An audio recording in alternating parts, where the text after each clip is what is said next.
తూర్పు గోదావరి జిల్లా Devarapalli police station పరిధిలో ఈ నెల 17న జరిగిన వరుస దొంగతనాలు కేసుల్లో 6 నిందితులను అరెస్ట్ చేసి కొవ్వూరు కోర్టుకు తరలించినట్లు దేవరపల్లి సీఐ నాగేశ్వర నాయక్ తెలిపారు. దేవరపల్లి సర్కిల్ ఇన్స్పెక్టర్ కార్యాలయంలో బుధవారం జరిగిన సమావేశంలో వివరాలను సీఐ నాగేశ్వరరావు వెల్లడించారు. సుమారు వారం రోజుల క్రితం అంటే ఈ నెల 16వ తారీఖు రాత్రి అంటే తెల్లవారి 17వ తారీఖు తెల్లవారు 3 గంటలకి దేవరపల్లి మెయిన్ రోడ్లో ఆర్కే ఫోటో స్టూడియోలో షట్టర్లు తాళాలు బద్దలు కొట్టి నా స్టూడియోలో ఉన్న కెమెరాలు, ల్యాప్టాప్లు, వాల్యుబుల్ కెమెరాస్, ల్యాప్టాప్స్ ఇవన్నీ దొంగిలించారు. ఆ కేసులో భాగంగా ఆ దొంగతనం కేసుని దేవరపల్లి పోలీస్ స్టేషన్లో కేసు నమోదు చేశాం.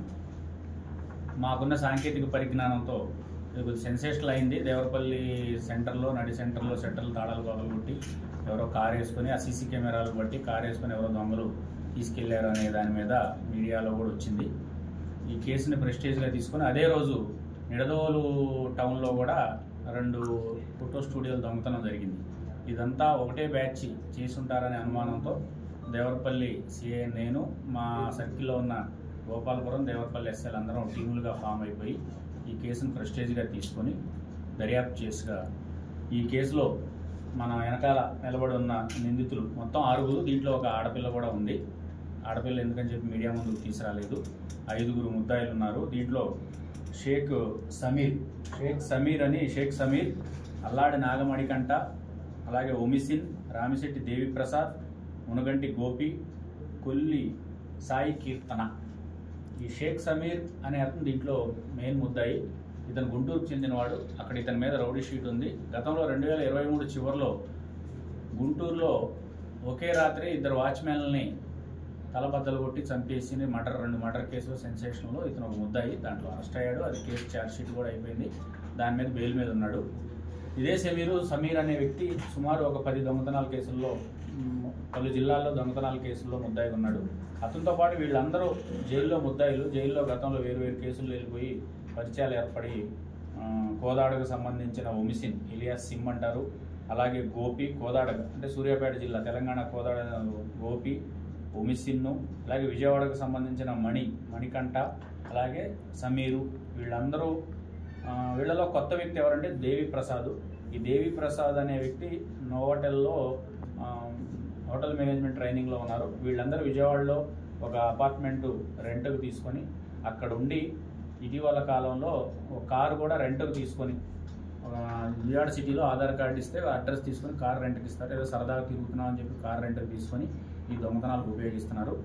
మన దగ్గర 16వ తారీఖు నైటు దేవరపల్లి, నిడదవోలు ఈ ఏరియాలో ఈ ఆడపిల్ల ఈ సాయి కీర్తన అనే అమ్మాయితో పాటు వచ్చారు. ఈ అమ్మాయిని ఎందుకు తీసుకొస్తున్నారంటే వీళ్ళ ఫ్రెండ్ అమ్మాయి కూడా ఎవరైనా పోలీసులు ఆపినా ఆడపిల్ల ఉంటే డౌట్ రాదు, ఏదో ఫ్యామిలీ అనుకుంటారు, అన్నదమ్ములు అనుకుంటారు, దొంగలు అనుకోరు అనే ఉద్దేశంతో ఆడపిల్లను కూడా ఈ ముఠాలో మాట్లాడుకొని తీసుకురావడం జరిగింది. ఇందాక మీకు డిస్ప్లే చేసిన కెమెరాలు అవన్నీ దొంగతనం చేశారు. వాటి విలువ సుమారు నిడదవోలులో కానీ దేవరపల్లిలో కానీ దొంగతనం చేయబడ్డ స్టూడియోలోని వస్తువులు సుమారు 5 లక్షల దాకా ఉంటుంది. ఇక్కడ కెమెరాల వాల్యూతో పాటు ఈ స్టూడియోలో హార్డ్ డిస్క్లు కూడా తీసుకుపోయారు. ఈ హార్డ్ డిస్కులు పాపం సుమారు ఒక 5-6 పెళ్లిళ్ళకి సంబంధించిన హార్డ్ డిస్కులు దాంట్లో ఉన్నాయి. పెళ్లి చేసుకున్న వాళ్ళందరూ ఒత్తిడి పెడతారు. స్టూడియో వాళ్ళు చాలా మానసిక వేదనకు గురయ్యారు. అందుకనే ప్రెస్టేజ్గా తీసుకొని ఈ కేసుని మా పోలీస్ డిపార్ట్మెంట్కి ఉన్న సాంకేతిక పరిజ్ఞానాన్ని దృష్టిలో పెట్టుకొని సాంకేతిక పరిజ్ఞానాన్ని ఉపయోగించుకొని ఈ ముఠా మొత్తాన్ని పట్టుకోవడం జరిగింది. ఈ కేసులో వీళ్ళని విచారిస్తే గతంలో వీళ్ళు కొంత మచిలీపట్నంలో, నూజివీడులో, కడియం పోలీస్ స్టేషన్ పరిధిలో కూడా దొంగతనాలు ఇలాగే షట్టర్ అఫెన్స్లు చేశారని చెప్పి విచారణలో తేలింది. వీరి వద్ద నుండి ఫోర్డ్ కారు, మన దేవరపల్లి కానీ నిడదవోలు కానీ ఈ కేసులో ఉపయోగించిన ఫోర్డ్ కారు, ఇది ఫోర్డ్ కారు మంగళగిరికి చెందిన ఒక రెంట్కి ఇచ్చే వ్యక్తి దగ్గర నుంచి వీళ్ళు రెంట్కి తెచ్చుకున్నారు. ఫోర్డ్ కారు సీజ్ చేశాం. అలాగే Nuzvid police station, town police station పరిధిలో ఒక బుల్లెట్ని కూడా దొంగిలించడం జరిగింది. ఆ బుల్లెట్ని కూడా సీజ్ చేశాం. ఇదే కారులో వీళ్ళు కెమెరాలన్నీ తీసుకొని అమ్మకానికి వెళ్తుండగా ఈరోజు మేము ఉదయం దేవరపల్లి డైమండ్ జంక్షన్ వద్ద ఈ ముద్దాయిలందరినీ 6 పట్టుకోవడం జరిగింది. ఈ కేసులో చాలా చాకచక్యంగా దేవరపల్లి ఎస్ఐ సుబ్రహ్మణ్యం గారు, గోపాలపురం ఎస్ఐ సతీష్ గారు వాళ్ళ టీమ్స్ పనిచేసి మాకు వితిన్ 2 డేస్లోనే క్లూస్ వచ్చినాయి. వీళ్ళందరినీ ప్లాన్ ప్రకారం ఈరోజు అరెస్ట్ చేశాం. జ్యుడిషియల్ రిమాండ్కి పంపించబోతున్నాం. ఈ కేసులో చాలా చక్కగా దర్యాప్తు చేసిన 2 ఎస్ఐలు వాళ్ళ సిబ్బందికి ఎస్పీ గారు అభినందనలు తెలియజేశారు. రివార్డ్ రోల్ కోసం కూడా పంపించడం జరుగుతుంది. Thank you.